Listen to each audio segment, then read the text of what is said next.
لا حول ولا قوة إلا بالله العلي العظيم. أعوذ بالله من الشيطان اللعين الرجيم. بسم الله الرحمن الرحيم. الحمد لله الذي ذكره للشرف الذاكرين وشكره فوز للشاكرين وطاعته نجاة للمطيعين. الصلاة والسلام على رسول الثقلين محبوب رب المشرقین و رب المغربین ولی الدارین امام القبلتین جد الحسن والحسین ابی القاسم محمد.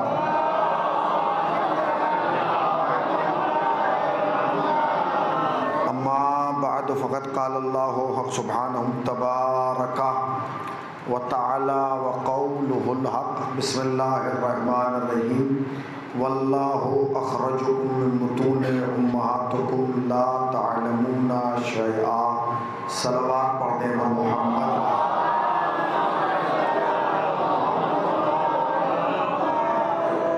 حاضرین فرش عزا اور صاحبان ولا، یہ مجالس کا سلسلہ آج اپنے آخری اور اختتامی مرحلے میں داخل ہو رہا ہے. مستقبل ہندوستان کے ماہ ناز نامور عظیم شخصیات اور عظیم افراد اور عظیم خطبہ نے ان مجالس سے خطاب کیا. میں بھی ایک طالب علم کی حیثیت سے آپ کی خدمت عالیہ میں حاضر ہو گیا.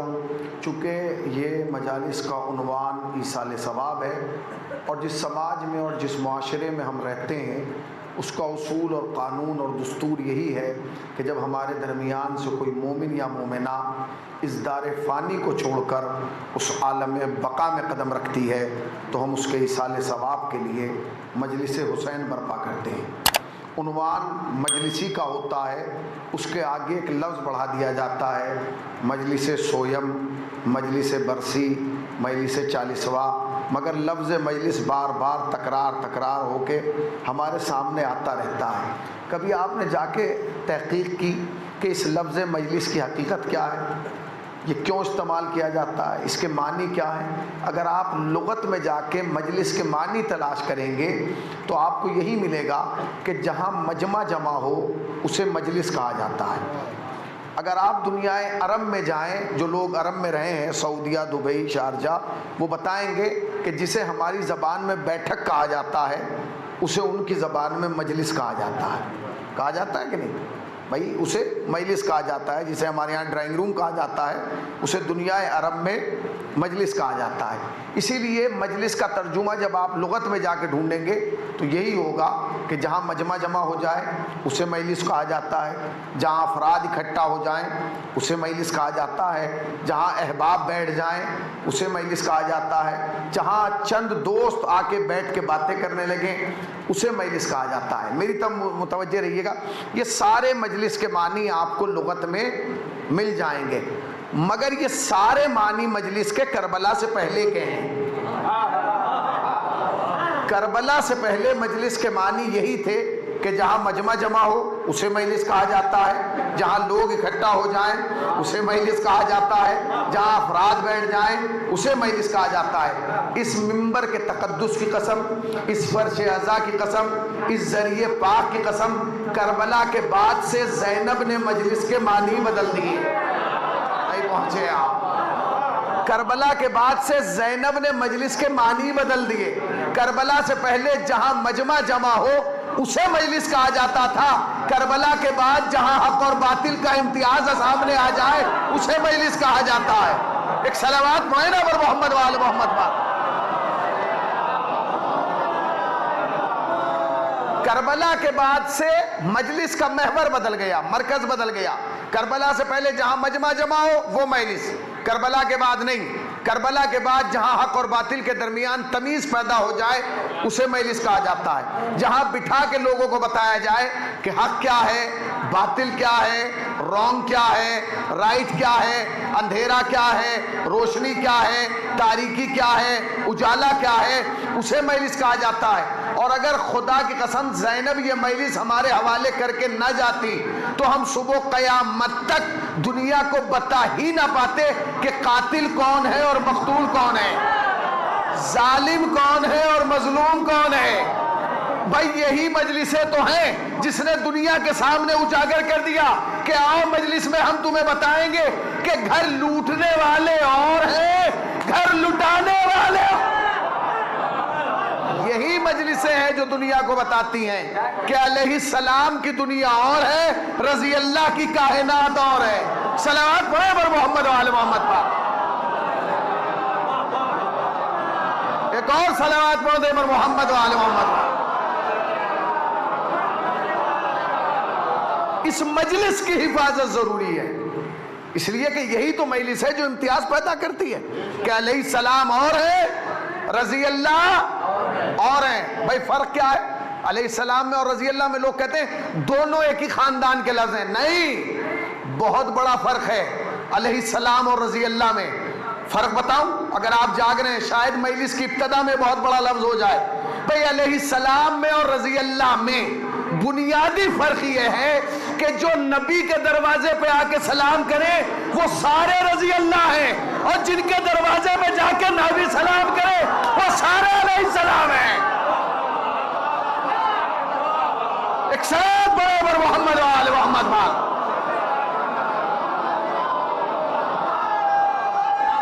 بکھر کے نہیں مل کے۔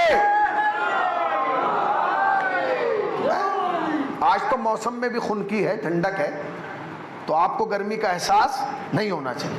تو یہ کیا ہے؟ یہ مجلسیں ہیں۔ مجلس بتائے گی کہ ہمارا سب سے بڑا امتیاز کیا ہے۔ کیا ہے ہمارا امتیاز؟ ہمارا سب سے بڑا امتیاز کیا ہے؟ ہمارا افتخار کیا ہے؟ ہمارا افتخار یہ ہے کہ ہم مولوی صاحب ہیں، 1000 مولوی صاحب گھوم رہے ہیں۔ آپ وکیل صاحب ہیں، 1000 وکیل گھوم رہے ہیں۔ آپ پٹواری ہیں، 1000 پٹواری گھوم رہے ہیں۔ آپ ڈاکٹر ہیں، 1000 ڈاکٹر اس سماج میں۔ آپ انجینئر ہیں، 1000۔ تو آپ کا افتخار کیا ہے؟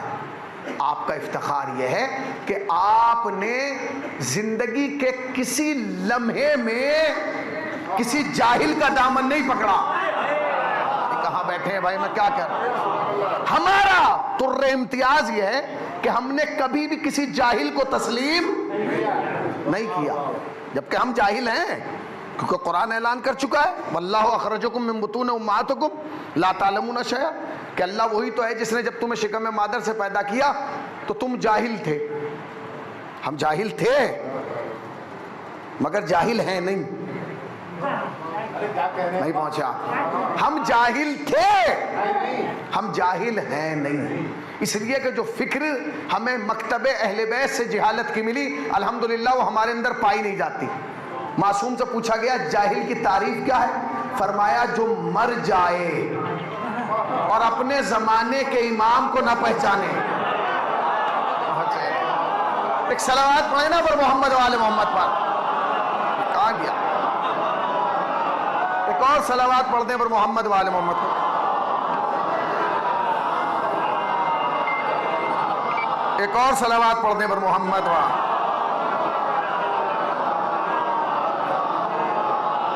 اب حیران مت ہوئیے کہ میں نے اتنی دیر میں موبائل کیوں نکالا ہے، اس لیے کہ ایک تو مولوی کی قبا میں جیب بہت ہوتی ہے، دوسرے موبائل اس لیے بچ گیا تاکہ آپ کو احساس ہو کہ دو چیزوں کے آنے کا کوئی وقت معین نہیں۔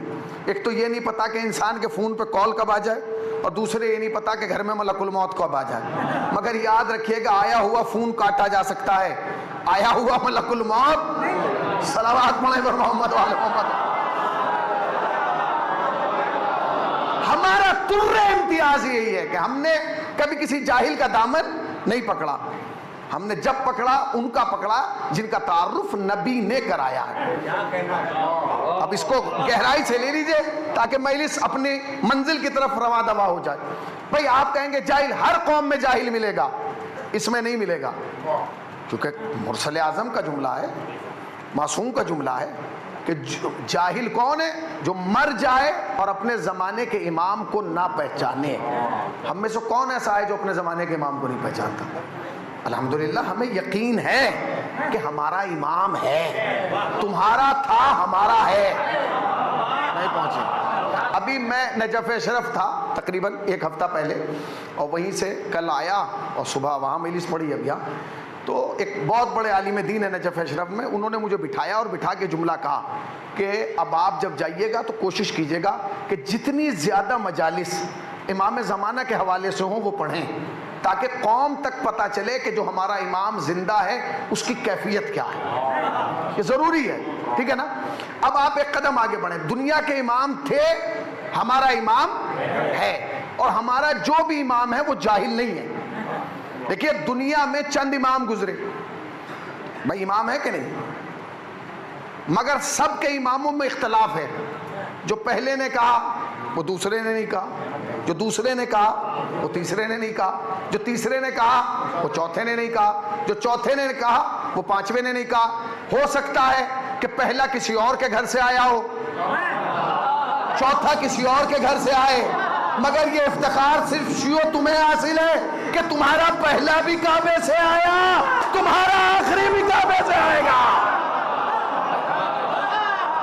تمہیں افتخار ہے کہ تمہارا پہلا بھی کعبے سے آیا اور تمہارا آخری بھی کعبے سے آئے گا۔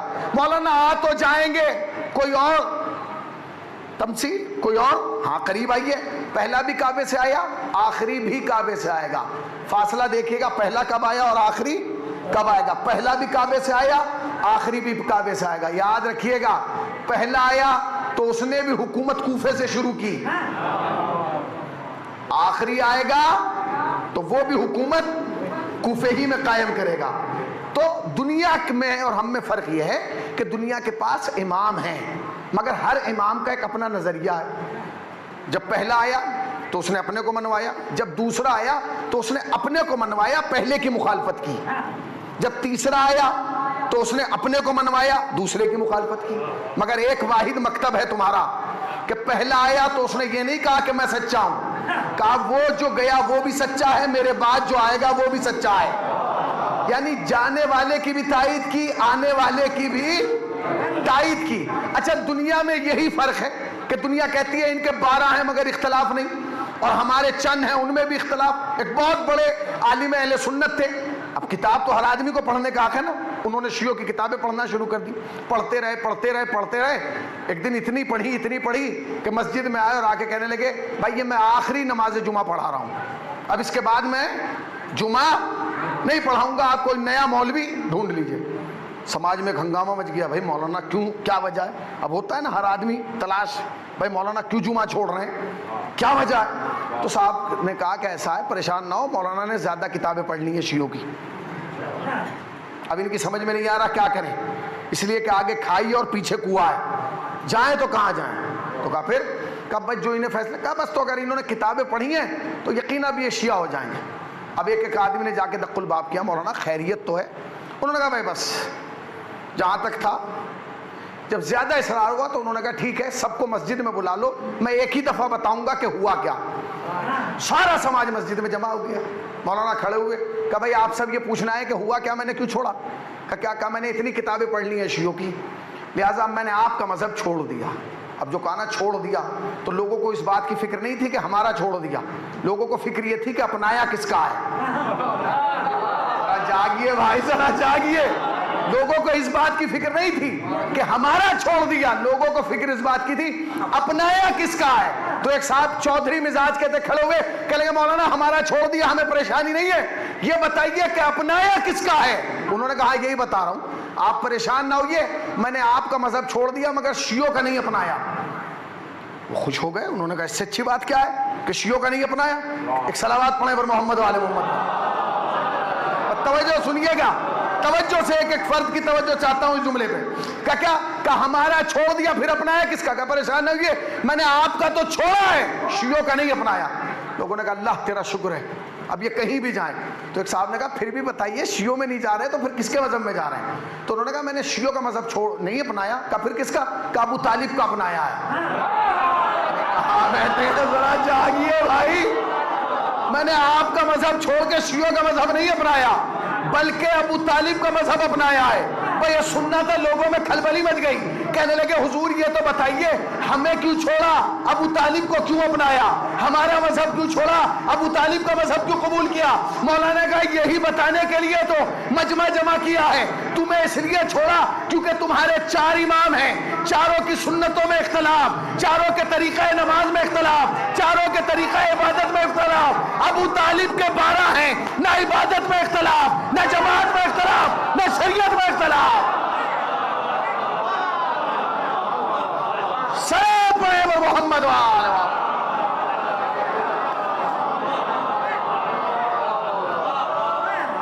تو لوگوں میں اور ہم میں بنیادی فرق کیا ہے کہ لوگوں نے جو لیے وہ امت سے لیے، ہم نے جو لیا وہ اللہ کے گھر سے لیا۔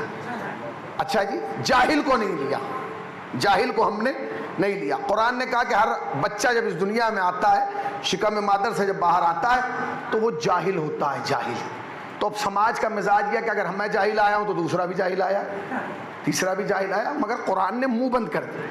قرآن نے کہا سنو، سب تم جیسے نہیں، تم سب جیسے نہیں۔ کہا کیوں؟ کہ ہم نے 2 گروہ بنائے، ایک وہ ہیں جو آئے بھی جاہل، جائیں گے بھی جاہل، ایک وہ ہیں جن کے لیے قرآن نے اعلان کیا کل شیء احصیناہ فی امام مبین، کہ ہم نے ہر شے کا علم امام مبین کو دیا ہے۔ اس کا مطلب یہ ہے کہ جاہل آنے والے اور ہیں، علم لانے والے اور ہیں۔ یاد رکھنا جوانوں، یاد رکھنا، تقریر پوری بھول جانا، اس جملے کو یاد رکھنا، دنیا کی سب سے بڑی دولت کا نام ہے علم، اور دنیا کی سب سے بڑی غربت کا نام ہے جہالت۔ علم سے بڑی کوئی دولت نہیں، جہالت سے بڑی کوئی غربت نہیں۔ یہی وجہ ہے کہ عالم کبھی غریب نہیں ہو سکتا اور جاہل کبھی امیر نہیں ہو سکتا۔ نہیں میرا لفظ کمزور رہ گیا۔ بھئی دنیا کی سب سے بڑی دولت کا نام ہے علم، اور دنیا کی سب سے بڑی جہالت کا نام ہے، غربت کا نام ہے جہالت۔ عالم غریب نہیں ہو سکتا اور جاہل کبھی۔ آپ کہیں گے مولانا کیسے؟ یہاں تو بہت سارے عالم ہیں، جاہل ہیں جو نوٹوں کے انبار لیے گھوم رہے ہیں۔ چھوڑ دیجئے، جب آپ انہیں 4 پڑھے لکھوں میں بٹھائیں گے ان کی اوقات سمجھ میں آ جائے گی۔ ہوتا ہے کہ نہیں؟ بڑا پیسے والا ہے، 4-5 پڑھے لکھ کے بیٹھ جائیں، اس کو اس سے بولنا بھاری ہو جائے گا۔ کیوں؟ اس لیے کہ غربت مال سے نہیں آتی، غربت ضمیر سے آتی ہے۔ اگر ضمیر میں امیری ہے تو ہمیشہ امیر رہے گا، اور اگر ضمیر میں غربت ہے تو اگر تخت پہ بھی بٹھا دو گے تو غریب رہے گا، اور اگر ضمیر میں امیری ہے فرش پہ بھی رہے گا تو جناب امیر رہے گا۔ فرق ہے، دونوں میں فرق ہے۔ تو دنیا کی سب سے بڑی دولت کا نام کیا ہے؟ علم، علم، علم۔ کل کے زمانے میں اور آج کے زمانے میں جانتے ہیں فرق کیا ہے؟ لوگ کہتے ہیں میاں کل کے زمانے میں ہر قوم ہمیں سلام کرتی تھی، میاں سلام علیکم، سید صاحب سلام علیکم، زیدی صاحب سلام علیکم۔ اب کوئی نہیں سلام کرتا۔ ریسرچ کیجئے، شجرہ بدلا؟ شجرہ بدلا آپ کا؟ نہیں۔ حسب نسب بدلا؟ نہیں۔ پہلے بھی وہی تھا، آج بھی وہی ہے۔ تو پھر سلام ہونا کیوں بند ہوا؟ کیونکہ وہ آپ کے حسب نسب اور شجرے کو نہیں ہو رہا تھا، وہ آپ کی صلاحیت کو ہو رہا تھا۔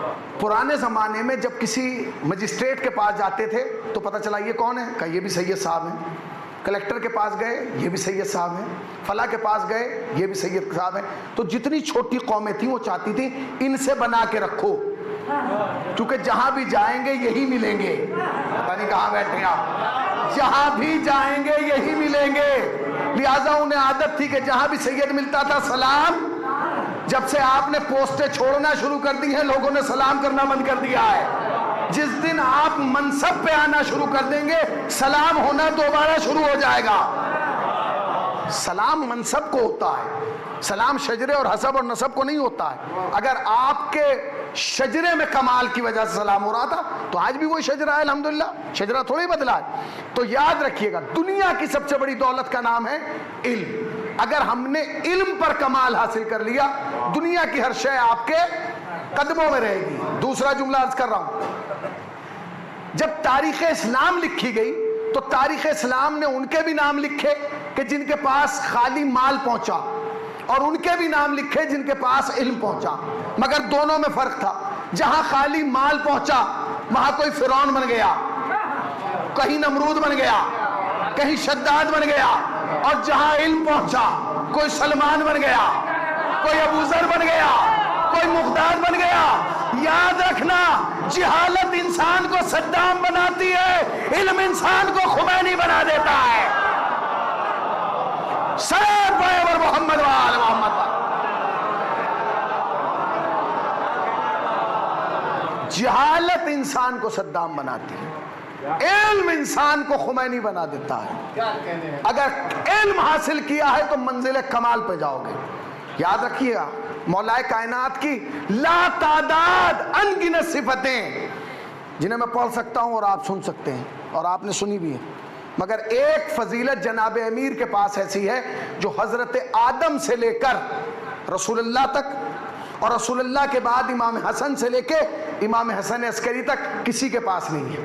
پھر سن لیجئے، ایک فضیلت ایسی ہے جو حضرت آدم سے لے کر مرسل اعظم تک اور مرسل اعظم کے بعد امام حسن سے لے کے امام حسن عسکری تک کسی کے پاس نہیں ہے. اکلوتے تنہا یکتا ہیں علی جن کے دامن میں فضیلت آئی ہے. وہ فضیلت جانتے کیا ہے؟ وہ فضیلت یہ ہے کہ اس پوری کائنات میں اکیلے علی ہیں جنہوں نے دعوی سلونی کیا ہے. کہاں بیٹھے ہیں بھائی ذرا جاگیے. اکیلے علی ہیں جنہوں نے دعوی سلونی کیا ہے. علی کے علاوہ کسی نے دعوی سلونی. اب اگر کوئی باہر سن رہا ہوگا تو یہ جا کے کہے گا میں شیعوں کی مجلس سن کے آیا ہوں. وہ کہہ رہا نبی نے نہیں کیا، علی نے کیا ہے. اس کا مطلب یہ ہے کہ شیعہ نبی کو گھٹا رہے ہیں، علی کو بڑھا رہے ہیں. سنو شیعوں کا عقیدہ. شیعوں کا عقیدہ یہ کہ جو بھی نبی سے کسی کو بڑھائے وہ لعنتی تھا. پھر سن لیجئے، جو بھی نبی سے کسی کو بڑھائے وہ لعنتی تھا، لعنتی ہے اور لعنتی رہے گا. مگر اگر کوئی علی کے بعد، نبی کے بعد علی سے کسی کو بڑھائے وہ بھی لعنتی تھا، لعنتی ہے، لعنتی رہے گا. سلام پر محمد وآل محمد. توجہ سنیے گا، پوری کائنات میں اکیلے علی ہیں. نبی نے دعوی سلونی نہیں کیا، علی نے کیا ہے. نبی نے نہیں کیا مگر علی نے کیا ہے. اب آپ کو کیوں برا لگ رہا ہے کہ نبی نے نہیں کیا؟ علی نے کیا ہے. میں ایک سوال پچھلے 15 سال سے جیب میں لے کے گھوم رہا ہوں، اس کا جواب آج تک کسی نے نہیں دیا. آپ کو تو صرف ایک سوال نے پریشان کیا ہے نا کہ دعویٰ علی نے کیوں کیا، نبی نے کیوں نہیں کیا. میری سمجھ میں یہ سوال نہیں آ رہا ہے کہ قرآن کی تلاوت علی نے کیوں کی. کہاں بیٹھے؟ نبی نے کیوں نہیں کی؟ کر دیتے نبی، مگر قرآن نبی نے نہیں سنایا، قرآن علی نے سنایا. اچھا کمال ہے، میں یہاں بیٹھ کے کوئی عربی فارسی میں گفتگو کرنے لگوں، سمجھے گا کون؟ اکیلے مولانا. اگر میں فارسی میں گفتگو کروں گا تو سمجھیں گے کون؟ مولانا. اچھا اگر کوئی مولانا بھی نہ ہو اور میں فارسی میں بات کروں تو لوگ کہیں گے ان سے بڑا احمق کون ہے؟ جب کوئی سمجھنے والا ہی نہیں ہے تو سنا کیوں رہے ہیں؟ آپ نے غور ہی نہیں کیا. پر نبی سناتے قرآن کسے؟ کہاں بیٹھے آپ؟ نبی قرآن سناتے کسے؟ جب کسی اور کو قرآن آتا ہی نہیں تھا. ہاں جب نبی کے سامنے علی نے پڑھا تو نبی نے تائید کی، اے علی تو نے توریت والی سے توریت سے اچھی پڑھی، زبور والی سے زبور سے اچھی پڑھی، انجیل والی سے انجیل سے اچھی پڑھی، اور قرآن ایسے پڑھا جیسے میں پڑھتا ہوں. نبی کا یہ کہنا کہ قرآن تو نے ایسے پڑھا جیسے میں پڑھتا ہوں، یہ اس بات کی دلیل ہے کہ نبی قرآن پڑھتے تھے، قوم کی سمجھ میں نہیں آتا تھا کہ پڑھ کیا رہا ہے. صلوات پڑھنا اور محمد وآل محمد بات. نبی نے دعویٰ نہیں کیا، علی نے کیا. علی نے دعویٰ کیا. اب سنیے کیوں کیا. یاد رکھیے گا پوری کائنات میں اکیلے علی ہیں جنہوں نے منبر پر بیٹھ کے دعویٰ سلونی کیا. نہ علی سے پہلے کسی نے کیا، نہ علی کے بعد کسی نے کیا. جوانوں سننا، مگر اس دعوے میں احتیاط جانتے کیا کی؟ 63 سال کی زندگی ہے مولا کائنات کی. 63 سال کی زندگی میں جب تک نبی زندہ رہے علی نے کوئی دعویٰ نہیں کیا. علی چپ رہے. غور کیا آپ نے؟ جب تک نبی زندہ رہے علی نے کوئی دعویٰ نہیں کیا.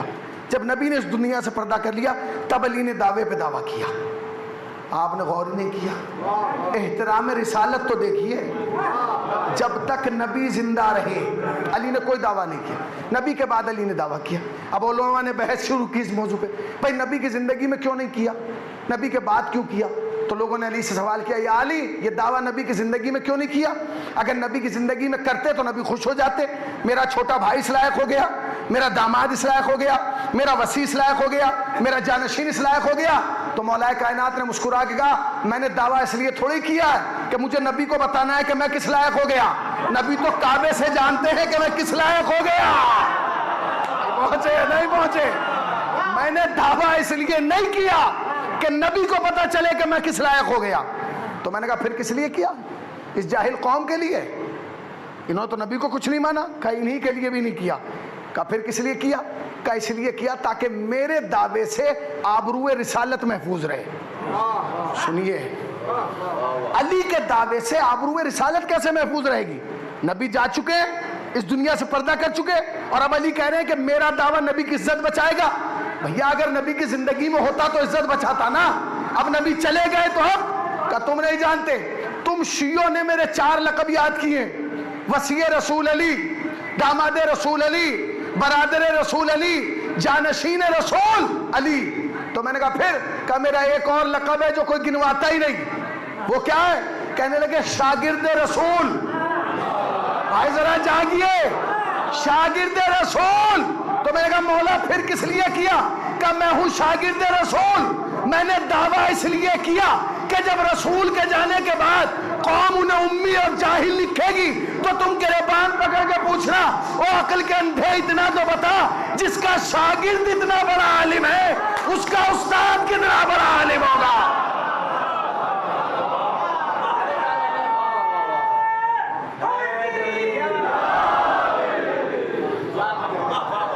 جب تک نبی زندہ رہے تب تک علی نے کوئی دعویٰ، جب نبی نے اس دنیا سے پردہ کر لیا اب علی نے دعوے پہ دعویٰ کیا۔ اچھا نبی نے دعوت نہیں کیا، علی نے دعویٰ کیا، تو علی کے بعد حسن کر دیتے؟ نہیں کیا۔ حسین کر دیتے؟ نہیں کیا۔ زین العابدین کر دیتے؟ محمد باقر کرتے؟ جعفر صادق کرتے؟ 4000 طالب علموں کی تربیت کی ہے، 4500 طالب علم تیار کیے ہیں، جس میں جابر بن حیان جیسے لوگ موجود ہیں۔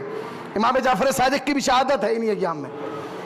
4500 طالب علموں کی پرورش کرنے والا آدمی دعویٰ سلونی نہیں کرتا۔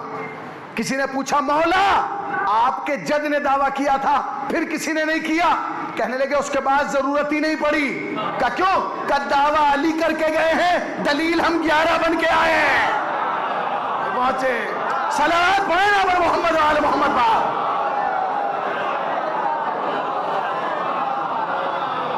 دعویٰ علی کر کے گئے، دلیل ہم 11 بن کے آئے۔ حسن دلیل ہیں، حسین دلیل ہیں، زین العابدین دلیل ہیں، محمد باقر دلیل ہیں، جعفر صادق دلیل ہیں۔ پتہ کیسے چلے گا دلیل ہے؟ کہ سنو، وہ جو ہمارے جد علی نے دعویٰ کیا تھا وہ اکیلے علی کا دعویٰ نہیں تھا، وہ ہم 14 کا دعویٰ تھا۔ زبان علی کی تھی، بول ہم 14 رہے تھے۔ مولا کیسے پتا چلے گا کہ زبان علی کی تھی، بول 14 رہے تھے؟ کہ تم نہیں جانتے، امام کا کلام کا امام ہوتا ہے، امام کا کلام کا امام ہوتا ہے۔ پھر پتا کیسے چلے گا؟ کہ تاریخ پڑھو پتا چل جائے گا۔ اب سنیے، ایک کتاب لکھی گئی ہے سلونی پہ، تقریباً 3500 صفحات پہ مشتمل ہے، جس کا عنوان ہی سلونی ہے۔ وہ کتاب لکھنے والا عجیب و غریب جملہ لکھتا ہے، وہ کہتا ہے یہ کتاب لکھنے سے پہلے میں نے کئی ہزار صفحات کا مطالعہ کیا، اور کئی ہزار صفحات پڑھنے کے بعد میں اس نتیجے پہ پہنچا کہ علی نے اپنی پوری زندگی میں لفظ سلونی اپنی زبان سے 14 بار استعمال کیا۔ پھر سن لیجئے وہ کیا کہتا ہے؟ وہ کہتا ہے کہ میں نے اپنی تحقیق اور ریسرچ سے یہاں تک پہنچا کہ علی نے اپنی پوری زندگی میں لفظ سلونی 14 بار استعمال کیا۔ علی ہے امام، نہ ایک گھٹایا، تھکو ہوا کو تو میں ذمہ دار نہیں ہوں نا بھائی، نہ ایک گھٹایا نہ ایک۔ مولا یا 13 کر دیتے یا 15 کر دیتے. تو کہنے لگے میں ہوں امام، اگر معصوم 13 ہوتے، کہا بیٹھے معصوم 13 ہوتے تو 13 بار دعویٰ کرتا، معصوم 15 ہوتے تو 15 بار دعویٰ کرتا. تو میں نے کہا پھر کب معصوم ہے 14، میں نے دعویٰ کیا ہے 14 مرتبہ، تاکہ دنیا کو پتہ چل جائے کہ ابو طالب کے گھر سے جتنے آئیں گے عالم آئیں گے، جاہل نہیں آئیں گے. سید برابر محمد و آل محمد بار عالم آئیں گے. اچھا 14 بار علی نے دعویٰ کیا. کتنی مرتبہ؟ ذرا زور سے بولیے. یہ 14 بولنے میں بھی آپ کو ہلکس آ رہا ہے گا. یہ بخشش 14 ہی کرائیں گے. ہاں 14 کے علاوہ نہیں، اس لیے کہ جب 14 کو ملاؤ گے تو 5 بنے گا. آپ سمجھے ہی نہیں.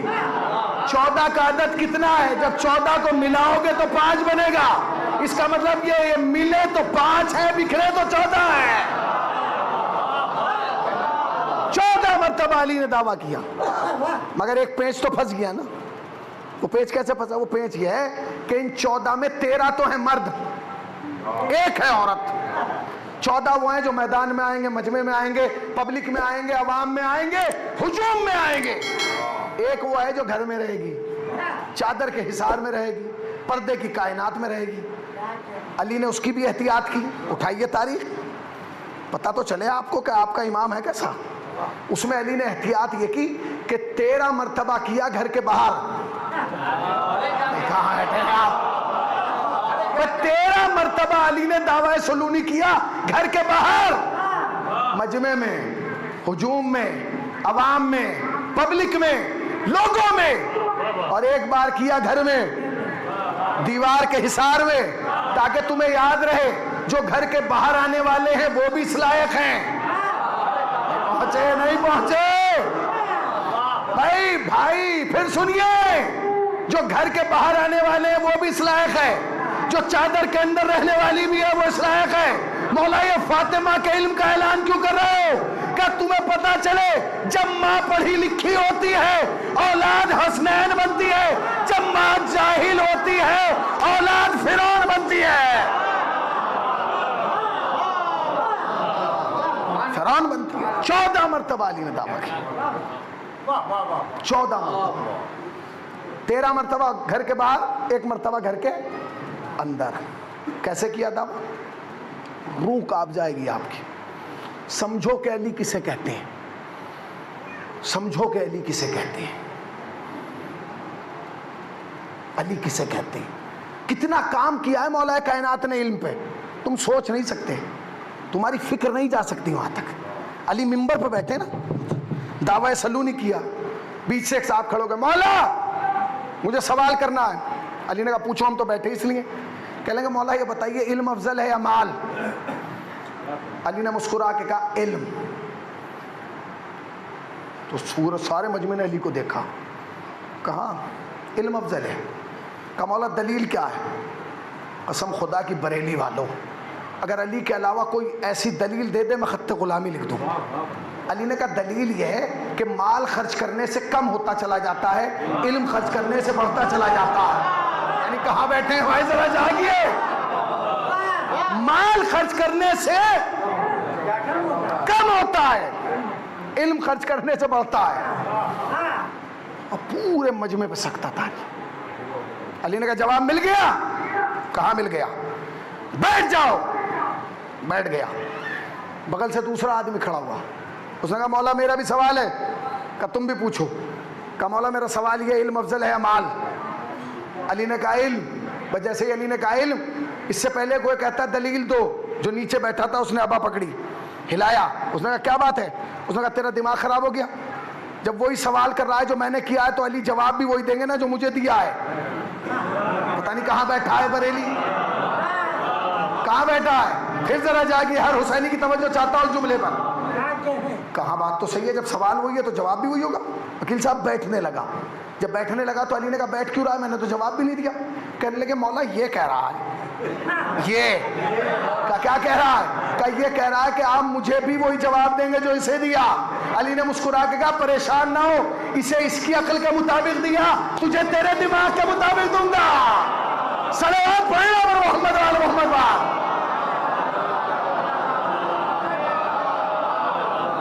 مولا کیا جواب ہے؟ علی نے کہا پہلے کو کیا دیا تھا؟ کہ مولا پہلے کا تو جواب آپ نے دیا تھا کہ مال خرچ کرنے سے کم ہوتا ہے، علم خرچ کرنے سے بڑھتا ہے. امام نے کہا سن تیرا جواب یہ ہے. اللہ اکبر اللہ اکبر. کیا جواب دیا؟ کہ سن علم افضل ہے. کہ دلیل کیا ہے؟ کہ دلیل یہ ہے کہ مال چوری کیا جا سکتا ہے. کہاں بیٹھے ہیں ذرا جاگیں. مال چوری کیا جا سکتا ہے. علم بریلی سے لے کے رائے بریلی تک، رائے بریلی سے لے کر لندن تک، لندن سے لے کے ایران تک، ایران سے لے کے توران تک، ہر ملک ہر شہر ہر قصبے کی چوکی میں جا کے چیک کرو. قیامت تک اگر کوئی ایک FIR آ جائے کہ اس نے میرا علم چرا لیا تو خط غلامی لکھ دوں گا. مال کی چوری ہوئی، علم کی نہیں. علم کی چوری کے خلاف FIR نہ آنا اس بات کی دلیل ہے کہ زمانہ ہار گیا، علی جیت گیا. زمانہ ہار گیا، علی جیت گیا، بیٹھ گیا. پھر تیسرا آدمی اٹھا. مولا بتائیے میرا بھی سوال ہے. کہ کیا؟ یہ بتائیے علم افضل ہے کہ مال؟ قسم خدا کی کتنا ہی بڑا پروفیسر ہو، اگر ایک کلاس میں ایک ہی سوال 3-4 دفعہ ہو جائے گا نا بگڑ جائے گا، اور اسٹوڈنٹ سے کہے گا تمہارا دماغ خراب ہو گیا. جب ایک بار جواب دے دیا بار بار کیوں پوچھ رہے ہو؟ کلاس کو آگے بڑھنے دو. مگر جہاں جواب دینے والا علی جیسا ہو وہاں قیامت تک بھی سوال ہو تو جواب آتا رہے گا. مولا بتائیے علم افضل ہے کہ مال؟ علی نے کہا علم. دلیل کیا ہے؟ اللہ اکبر. پہلے کو دلیل کیا دی؟ پہلے کو دلیل یہ دی کہ مال خرچ کرنے سے کم ہوتا ہے، علم خرچ کرنے سے زیادہ ہوتا ہے. دوسرے کو دلیل کیا دی؟ مال چوری کیا جا سکتا ہے، علم چوری. اب تیسرے کی دلیل سنیے. کہ مولا بتائیے دلیل کیا ہے؟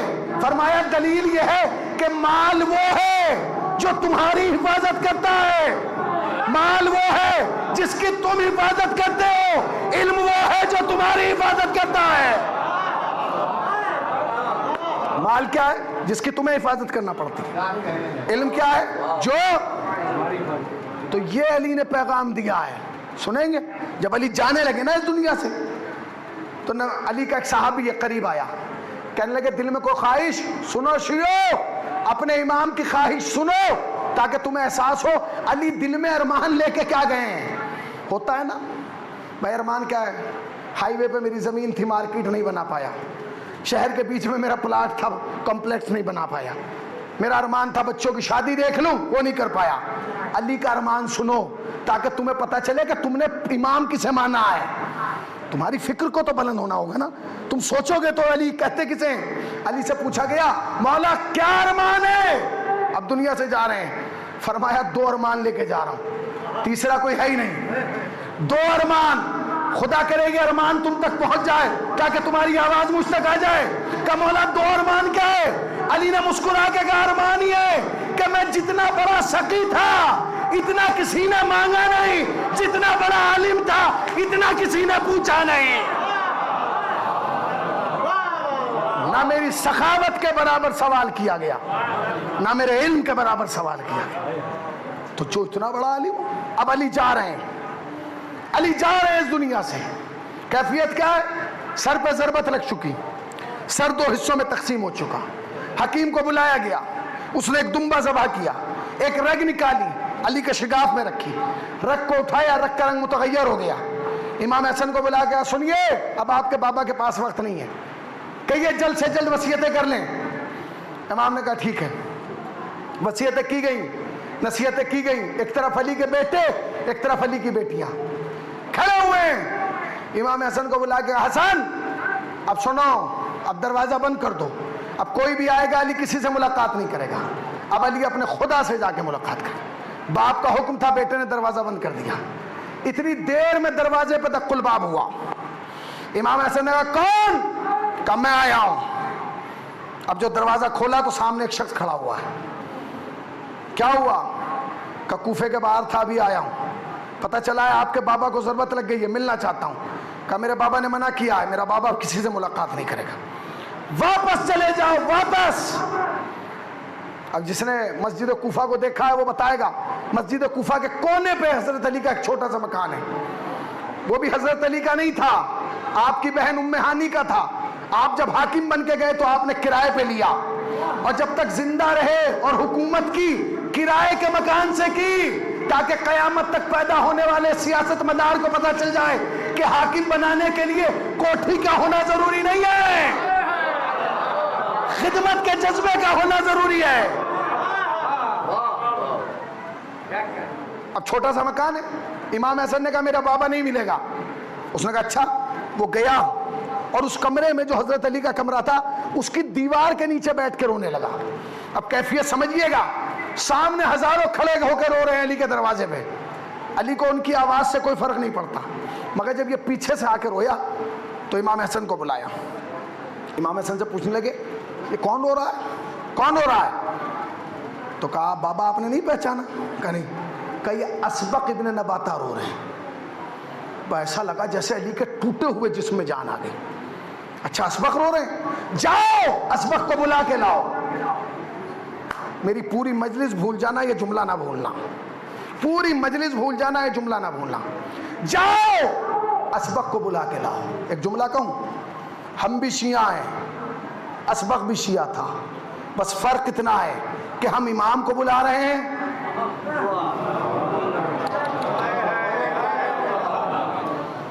ہم امام کو بلا رہے ہیں،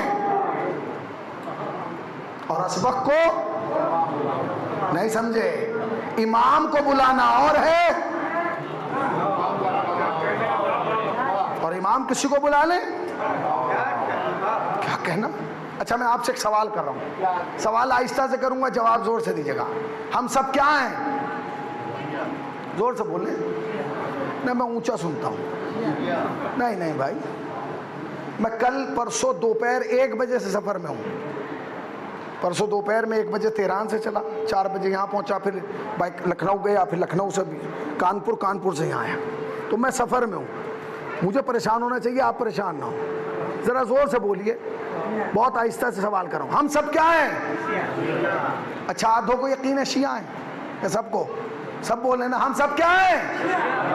زری کے سامنے بیٹھ کے کہہ رہے ہیں، پھر پوچھ رہا ہوں، ہم سب کیا ہیں؟ نہیں اب بھی آواز میں وہ دم نہیں آیا۔ مولا عباس کا پرچم نہیں ہے، منبر تو امام حسین کا ہے، اس کے سامنے بیٹھ کے کہہ رہے ہیں ہم سب کیا ہیں؟ یقین ہے آپ کو شیعہ؟ ڈٹے رہیے گا اس بات پہ، ہٹیے گا نہیں پیچھے۔ ہم سب کیا ہیں؟ آپ سب سے زیادہ آواز اکیلے میری آ رہی ہے، بولیے نا، ہم سب کیا ہیں؟ نہ جب تک آواز گونج کے نہیں ہوگی، ہم سب کیا ہیں؟ نہیں ابھی وہ مزہ ہی نہیں آیا۔ ہم سب کیا ہیں؟ ہاں شیعہ ہیں۔ ہم سب کیا ہیں؟ شیعہ ہیں، شیعہ ہیں نا؟ کنفرم ہے شیعہ؟ ٹھیک ہے۔ جناب سیدہ بیٹھی ہوئی ہیں، ایک خاتون آ گئی، ہم بھی شیعہ ہیں اور اسبق بھی شیعہ تھا، بات یہاں رکی ہوئی ہے۔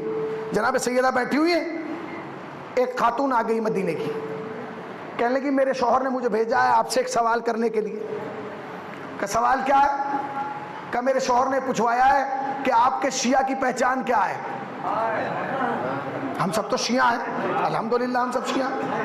کہ آپ کے شیعہ کی پہچان کیا ہے؟ جناب سیدہ نے کہا زیادہ نہیں، صرف 4 پہچان ہیں، جس میں چاروں علامت ملے وہ ہمارا شیعہ ہے۔ کہ کیا پہچان ہے؟ کہ پہلی پہچان یہ ہم سے محبت کرتا ہو، دوسری پہچان یہ ہے کہ ہمارے دشمنوں سے نفرت کرتا ہو، تیسری پہچان یہ ہے کہ جو ہم کرتے ہیں وہ کرتا ہو، چوتھی پہچان یہ ہے جو ہم نہیں کرتے وہ سنا، خوش ہو گئی، دوڑ کے آئی شوہر کے پاس۔ تو شوہر نے پوچھا گئی تھی سیدہ کے پاس، رسول کی بیٹی کے پاس دختر، کہاں گئی تھی؟ کہ سوال کیا، کہا کہ کیا کہ معمولی شیعہ ہونا تو بڑا آسان ہے۔ کہ کیا؟ کہ 4 علامتیں، محبت کرتا ہو، دشمنوں سے نفرت کرتا ہو، جو وہ کرتے ہیں وہ کرتا ہو، جو نہیں کرتے وہ سر پکڑ کے بیٹھ گیا۔ اس نے کہا شیعہ ہونا اتنا مشکل ہے؟ اس نے کہا مطلب کیا ہے؟ ارے آسان تو ہے، محبت کرنا، دشمنوں سے نفرت کرنا، جو وہ کرتے ہیں وہ کرنا، جو نہیں کرتے۔ اس نے کہا دوبارہ سیدہ کے پاس جاؤ اور کہو کہ بی بی دو کام کرتے ہیں، دو نہیں کرتے۔ کہا کیا؟ کہ آپ سے محبت کرتے ہیں اور اتنی کرتے ہیں کہ آپ کے لیے جان دے بھی سکتے ہیں، جان لے بھی سکتے ہیں۔ آپ کے دشمنوں سے نفرت کرتے ہیں، اتنی کرتے ہیں کہیں کوئی کمپرومائز ہے ہی نہیں، فرش اعضاء پہ بھی لعنت بھیجتے ہیں، مصلی پہ بھی لعنت بھیجتے ہیں۔ مگر بی بی جو آپ کرتی ہیں وہ ہم نہیں کرتے۔ آپ عبادت کرتی ہیں، ہم نہیں کرتے۔ آپ سخاوت کرتی ہیں، ہم نہیں کرتے۔ آپ کے ہاں طہارت ہے، ہمارے ہاں نہیں ہے۔ آپ کے ہاں فصاحت ہے، ہمارے ہاں نہیں ہے۔ آپ کے ہاں بلاغت ہے، ہمارے ہاں نہیں ہے۔ آپ کے ہاں یتیم پروری ہے، ہمارے ہاں نہیں ہے۔ آپ کے ہاں بیواؤں کا خیال رکھا جاتا ہے، ہمارے یہاں نہیں ہے۔ آپ کے ہاں پڑوسیوں کے حقوق ادا کیے جاتے ہیں، ہمارے یہاں نہیں ہے۔ آپ کے ہاں بھائی کو بھائی سمجھا جاتا ہے، ہمارے یہاں نہیں ہے۔ مگر بی بی جو آپ نہیں کرتی وہ ہم ڈٹ کے کرتے ہیں۔ کیا مطلب؟ آپ جھوٹ نہیں بولتی، ہم بولتے ہیں۔ آپ غیبت نہیں کرتی، ہم کرتے ہیں۔ آپ کے یہاں حسد نہیں ہے، ہمارے یہاں ہے۔ آپ کے یہاں جھوٹ نہیں ہے، ہمارے یہاں ہے۔ آپ کے یہاں گالیاں نہیں ہیں، ہمارے یہاں ہے۔ جناب سیدہ نے کہا پھر سنو، اپنے شوہر سے جا کے کہنا شیعہ نہیں ہے، کہ پھر موہب ہے۔ پتہ نہیں کہاں بیٹھے، شیعہ نہیں ہے، موہب ہے، کیونکہ دو کرتا ہے، دو جو سیدہ کرتی ہیں وہ نہیں کرتا، اور جو سیدہ نہیں کرتی وہ کرتا ہے۔ سوال میں پھر پوچھ رہا ہوں، زور سے جواب دیجیے گا، ہم سب کیا ہیں؟ کنفرم شیعہ ہیں؟ نہیں، ابھی آپ نے کہا تھا ہم سب کیا ہیں؟ آدھے بول ہی نہیں رہے۔ تمہیں ڈاؤٹ ہے تو بولو۔ ابھی میں نے بتایا سیدہ سلام اللہ علیہا کا جملہ ہے، اپنی جیب سے نہیں کہہ رہا ہوں۔ مول صاحب بی بی کی حدیث ہے یہ، بھائی جو ہم سے محبت کرے، ہمارے دشمنوں سے نفرت کرے، جو ہم کرتے ہیں وہ کرے، جو ہم نہیں کرتے وہ نہیں کرتے۔ شیعہ ہے جو دو کام کرے دو نہ کرے۔ اگر کوئی گالی دیتا ہے موہب ہے، شیعہ نہیں ہے۔ غیبت کرتا ہے موہب ہے، شیعہ نہیں ہے۔ حسد کرتا ہے، شیعہ نہیں ہے۔ ایک دوسرے سے اناد، انجمن بازیاں، امام بڑے بازیاں، خاندان بازیاں، قومبا بازیاں، مولوی بازیاں۔ پھر میں سوال پوچھ رہا ہوں، ہم سب کیا ہیں؟ ابھی تو ہم یہی کنفرم نہیں کر پا رہے کیا ہیں ہم؟ بس یہی پرابلم ہوگی محشر والے دن، کہ ہم اس چکر میں ہوں گے کہ ہمارا نام شیعوں کا رجسٹر میں ہے اور نام محب کا رجسٹر میں نکلے گا۔ صلوات پڑھیں بر محمد وآل محمد پاک۔ ہاں، اگر ہمارے اندر وہ صلاحیتیں نہیں پائی جاتی جو سیدہ کے اندر ہیں، جو اہل بیت کے اندر ہے، ہم محب ہیں، شیعہ نہیں ہے۔ اسی لیے حدیث قصہ میں دونوں لفظ آئے ہیں، شیعہ بھی آیا ہے۔ بھائی شیعہ میں اور محب میں فرق کیا ہے؟ محب وہ ہے جو امام کو بلا رہا ہے، اور شیعہ وہ ہے جسے جاؤ حسن اسبق کو بلاؤ، سر پہ ضربت لگ چکی ہے، خون بہ چکا ہے، حکیم جواب دے چکا ہے۔ عالم درد کا یہ ہے کہ کبھی علی پاؤں پھیلاتے ہیں، کبھی سمیٹتے ہیں۔ گئے اسبق، امام حسن، اسبق تمہیں بابا نے بلایا ہے۔ بھائی کون ہے یہ اسبق ابن نباتہ؟ کون ہے؟ کبھی سرچ تو کیجئے کون ہے؟ سلمان کو آپ جانتے ہیں، ابوذر کو جانتے ہیں، مقداد کو جانتے ہیں، قمبر کو جانتے ہیں، کمیل کو جانتے ہیں، عمار یاسر کو جانتے ہیں، اسبق کو جانتے ہیں۔ کون تھا یہ؟ علی نے کسی کو آنے نہیں دیا، اسبق کو بلا رہے ہیں۔ میں نے بڑی تحقیق کی، بعد میں پتا چلا اسبق وہ صحابی ہے علی کا جس نے ایک رات میں علی سے 4000 سوال کیے۔ 4000! بڑی آہستہ سے آپ نے سن لیا بھیا، 99 کا جواب دیا ہوگا تبھی تو 100 کا نمبر آیا ہوگا۔ علی نے 4000 سوال کے جواب دیے ایک رات میں، اور یاد رکھو یہ تو صبح کی نماز کا ٹائم آ گیا کہ جو میٹنگ رک گئی، ورنہ اسبق پوچھتا رہتا۔ احساس کیا آپ نے؟ اگر آپ شیعہ ہیں آپ کو احساس ہوا؟ علی نے ایک رات میں، ایک میٹنگ میں، ایک سیٹنگ میں 4000 سوالوں کے جواب دیے۔ آپ کے ہاں بہت بڑی ڈگری ہوتی ہے آئی ایس کی، پی سی ایس کی، کتنے سوالوں کے جواب پہ دی جاتی ہے؟ 1000 2000 500 کتنے سوالوں پہ دی جاتی ہے؟ کتنے سوال ہوتے ہیں ایگزام کے پیپر میں؟ جو وہاں جاتا ہے آدمی کتنے سوال ہوتے ہیں؟ 100 بس، اس پہ بھی پرسنٹیج ہے، اتنے دے دیے تو یہ کمال ہے۔ جو تمہارے سماج کی سب سے بڑی ڈگری ہے وہ 100 سوالوں پہ دی جاتی ہے، علی نے 4000 سوالوں کے جواب دیے۔